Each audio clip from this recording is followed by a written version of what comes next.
Hello and welcome to MasterQuest. Today we're going to be talking about game design, 3D modeling, and the history of chess and playing cards.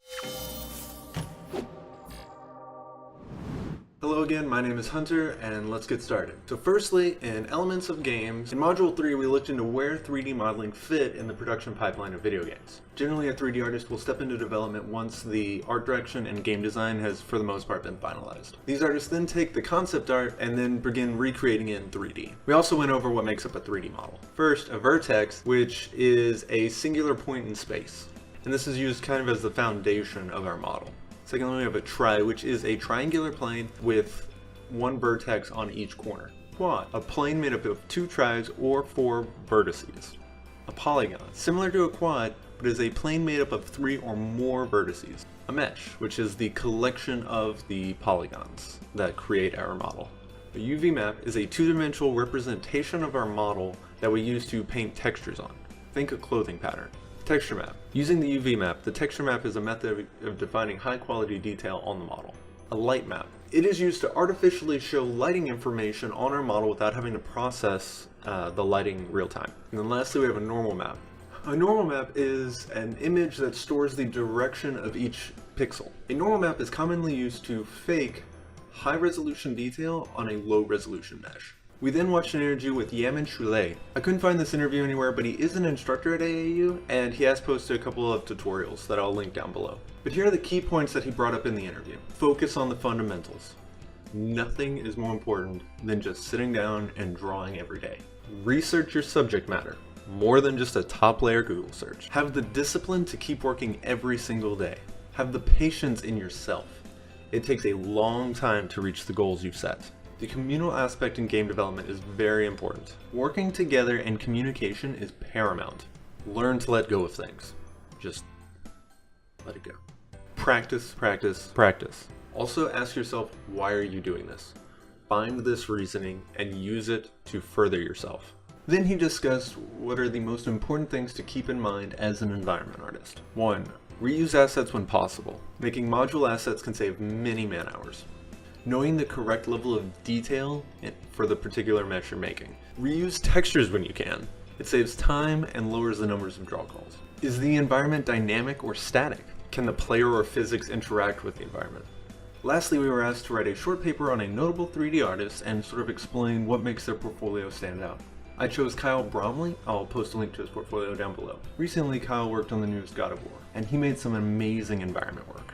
From the scenes he shows in his portfolio, we can see he has a strong understanding of composition, leading the player, and environmental storytelling. All key skills in an environment artist. Moving on to Module 4, we were asked to watch Indie Game The Movie, which follows multiple independent developers as they release their games. We have Phil Fish, the designer for Fez. We have Edmund McMillan, the designer and artist for Super Meat Boy, and Tommy Reffens, the designer and programmer for Super Meat Boy. After that, we went over game mechanics and how we need to focus on them as designers. Firstly, everything should reinforce the core mechanic of your game. And when a designer is creating a game, they need to ask themselves some very important questions first. Who is the audience? What kind of interactions are expected? What is the average session length? How will the hardware limit the experience? And where will players be playing this game? Next, we looked at game design documents, or GDDs. I'll post a link to the template that I really like to use. If you fill out this document, you probably have a solid enough understanding of what your game really is that you could begin the concepting phase. Then we had a quick TED Talk on fun.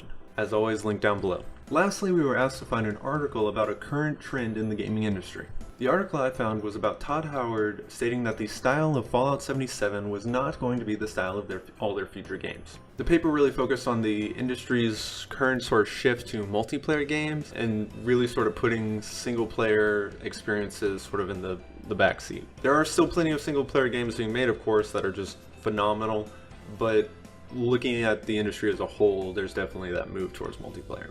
I'll link the article down below.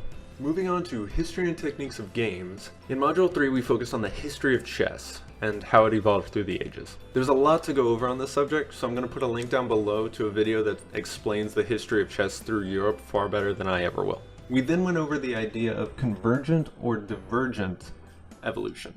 Divergent evolution is the process whereby groups from the same common ancestor evolve and accumulate differences, resulting in the formation of a completely different species.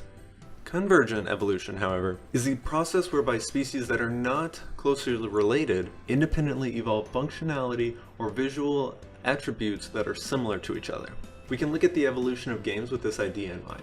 For homework, we were asked to write a paper about the two games Pachisi and Patoli, which are extremely similar games, you can see just from their visual appearance, but the way in which these games came to being is not fully known.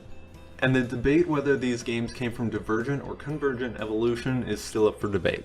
In this paper, we were supposed to pick a side on which we thought the games evolved. I chose the hesitant side of convergent evolution, in where I show evidence suggesting that it's convergent evolution. However, until there is hard evidence of divergent evolution, there is no way to definitely prove which it was, as all it would take is a single individual to travel from India to South America to infect the populace with the idea of this game, or vice versa. And given the vastness of human history, it is simply impossible to say without a doubt that did not happen. Though after reading some of my classmates' papers on the subject, I saw a whole wealth of evidence indicating that it was in fact divergent evolution. All this evidence I somehow missed as I was researching in a different vein while writing the paper. So I don't know. Now in Module 4 of History and Techniques of Games, we looked at the history of playing cards. Again, there's a lot of information here for this, so I'm going to post a link down below to a video explaining the history of the classic 52 card deck. Then for homework, we had to create a detailed chart showing the evolution of playing cards before and after the invention of the printing press, which I will show here. As well as we had to discuss how the advent of the printing press affected Europe and the playing cards themselves. Something a fellow classmate had brought up that I really liked was the idea of playing cards being a game engine like Unity or Unreal, since players can use these cards to create a near infinite amount of games, which I think is a very accurate statement. And I never thought of that before, so I thought I'd share it here. And that finishes up our coursework for the week. One more thing I'd like to go over. This series isn't just meant to be about the coursework that I'm doing, but I also wanted to show the challenges that I'm experiencing while doing this as well. So after putting the first couple of weeks behind us, I do have a few things I want to talk about. At the end of class, you are met with this screen. It shows your homework assignments, which change for every class.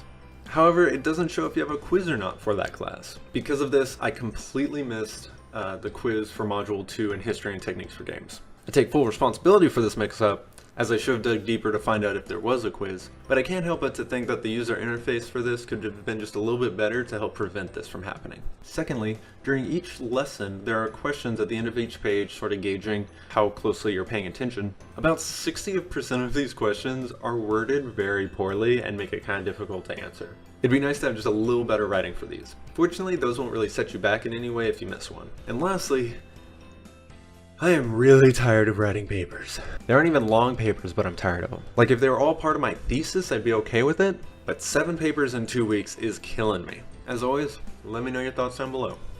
Thank you so much for watching, and I will see you next time on Master Quest.